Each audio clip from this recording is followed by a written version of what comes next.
Today's topic is about overcoming resistance to personal growth. And this really applies to any kind of resistance you're having in your life, any resistance that we meet, because it all comes from the same root. Basically, it all comes from the same place. That's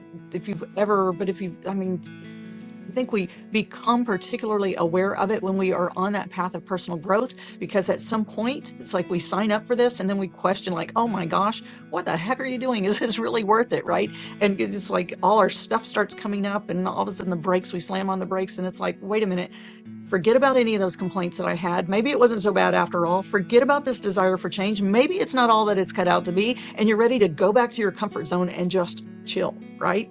This is resistance. This is resistance coming up, and it comes up to meet us no matter what. It's inevitable. It's going to happen. But honestly, if you find yourself retreating or ready to retreat, or you have retreated in the past and your self-judgment is coming up and you start beating yourself up about it, just know this doesn't mean you're a failure. It doesn't mean you're a bad person. It does not mean that you're not meant for greatness, because you are. Resistance comes up when things are changing. Something is changing. Something is like your old coping strategies are being challenged, and your comfort zone and everything that you thought was keeping you safe is being dismantled. And that generates fear. But eventually, when you really look at it and sit with, hey, what's the energy of the resistance? What's the personality of the resistance? What's it doing? What's it saying? What's it bringing to your attention?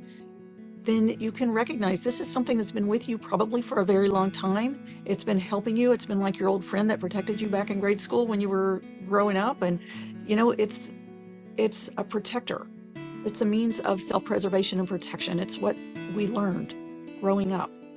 So in today's meditation and healing circle, what we're going to do is to meet that energy of resistance, meet that old friend, and just be present with it. Be present, and we're going to approach it with a state of inquiry and a state of just sincere wanting to know, God willing, as best we can, what it's saying, because underneath it is a heartfelt truth that can set you free.